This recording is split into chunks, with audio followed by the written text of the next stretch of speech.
Desde o Jardim das Oliveiras, aqui no Templo de Salomão, eu ministro a sua libertação. Esteja você oprimido, angustiado, triste, ansioso, seja livre agora, pela ação do Espírito Santo, que através da nossa voz penetra no seu coração, na sua mente, no seu ser e arranca todo o mal, como também a dor, o mal-estar, a doença, que saia e que você seja cheio da saúde, da paz, como também do vigor, da disposição para colocar em prática, obedecendo a palavra de Deus na sua vida. E você que crê, que recebe esta ministração, diga amém. Graças a Deus. Conta pra gente então a sua experiência através do uso da fé, através desta ministração aqui desde o Jardim das Oliveiras, nesta manhã de sábado. Vamos dar continuidade à leitura do livro de Atos dos Apóstolos, capítulo 2. A gente parou no versículo 13. São 3 grupos, na verdade, a gente viu aqui, né? O grupo dos fervorosos, os 120 que permaneceram ali firmes no cenáculo, em oração, unânimes, lembra?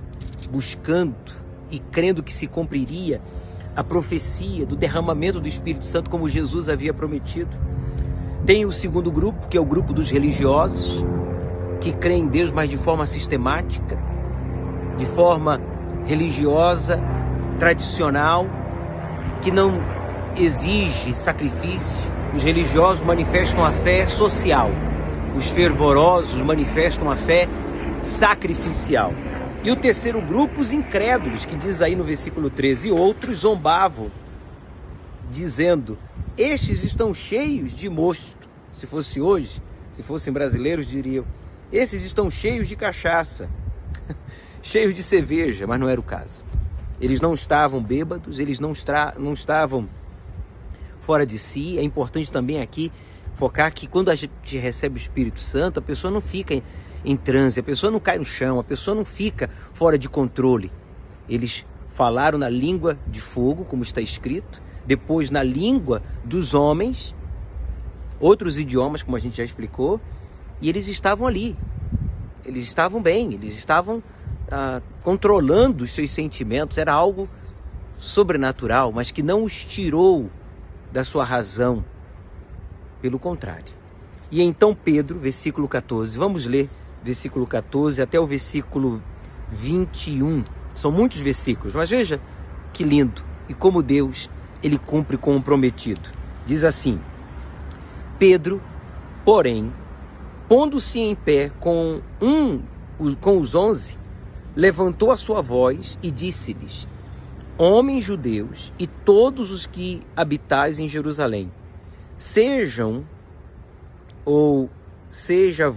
isto notório, e escutai as minhas palavras, que isso fique bem claro para todos vocês, religiosos como também incrédulos, do que está acontecendo aqui agora.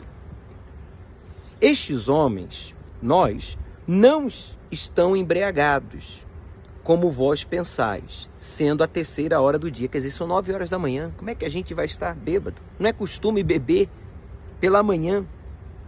Mas isto é o que foi dito pelo profeta Joel. O que vocês estão vendo aqui agora é o cumprimento de profecias feitas há centenas de anos atrás. E que através da ascensão do Senhor Jesus aos céus, o Espírito Santo desceu, porque nós cremos, nós obedecemos. E aqui permanecemos, veja. Mas isto é o que foi dito pelo profeta Joel. E nos últimos dias acontecerá, diz Deus, que do meu Espírito derramarei sobre toda a carne.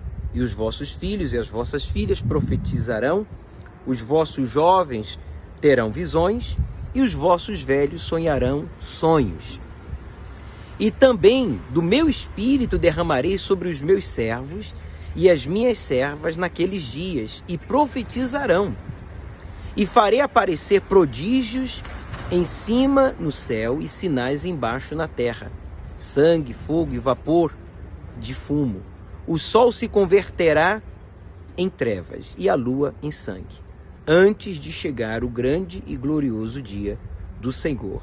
E acontecerá que todo aquele que invocar o nome do Senhor será salvo.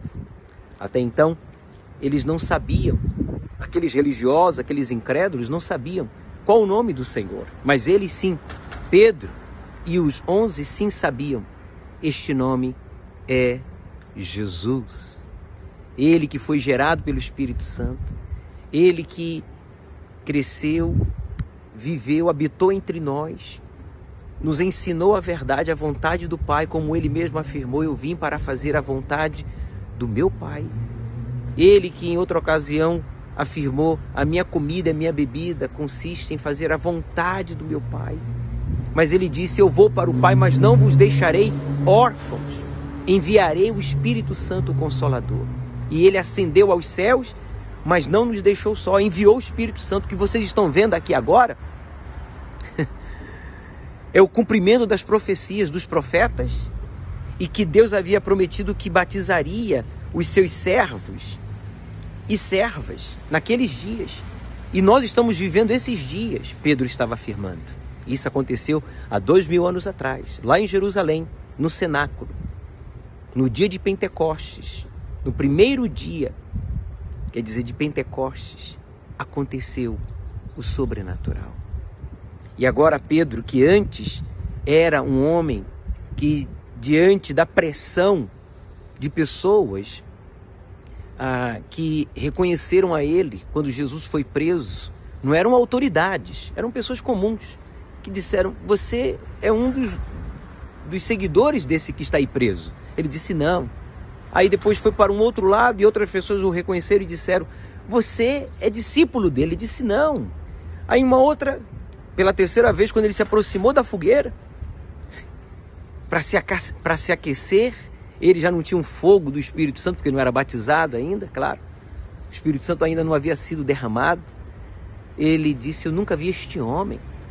Esse mesmo Pedro, agora batizado com o Espírito Santo, intrépido, corajoso e cheio de discernimento. E a Bíblia diz, uma observação mais adiante, a gente vai se dar conta disso, que ele era um homem iletrado.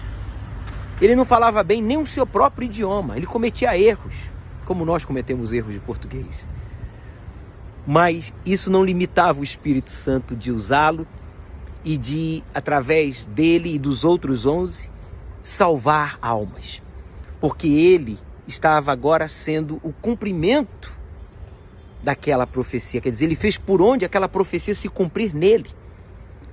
Os 11 fizeram, quer dizer, os 12, desculpa, e os 120 que estavam ali com eles, fizeram por onde esta profecia se cumprir. E é isso que você tem que entender. O que nós temos que tirar deste ensinamento de hoje? Que se Deus encontra em você e em mim um coração de servo, de serva, como diz aí no versículo 18, olha, e também do meu espírito derramarei sobre os meus, tá vendo aí, ó, servos, e as minhas servas naqueles dias, e profetizarão.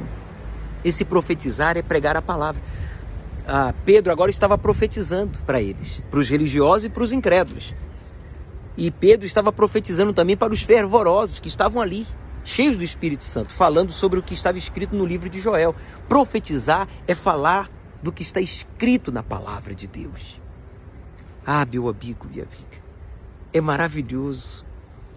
É maravilhoso saber que Deus, Ele nos deu o seu nome, Jesus, que antes eles não sabiam qual era o nome de Deus, o nome do Salvador, mas quando Jesus veio, Ele revelou, o nome do vosso Deus é Jesus. E só por meio dele, o homem pode chegar a Deus e ser perdoado, transformado e salvo.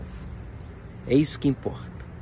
E vai acontecer os sinais, como ele disse, dos últimos tempos. O sol se converterá em trevas, a lua em sangue, antes de chegar o grande e glorioso dia do Senhor. Quer dizer, sinais no universo, nos céus e na terra. E acontecerá que todo aquele que invocar o nome do Senhor será salvo. Invocar aqui não é só dizer socorro, Senhor, é dizer aceita-me, Senhor. Este invocar o nome do Senhor aqui é obedecer suas orientações, como fizeram esses 120. Por isso, desde o Jardim das Oliveiras, que você seja cheio do Espírito Santo neste dia E amanhã, domingo, seja você avivado, fortalecido. E você que não é batizado, seja você selado. Seja na reunião das 7 da manhã, das 9h30 ou das 18 horas, na vigília do Espírito Santo. E você que crê, diga amém e graças a Deus. Um forte abraço para todos e até amanhã. Desde o jardim aqui das Oliveiras estaremos com vocês.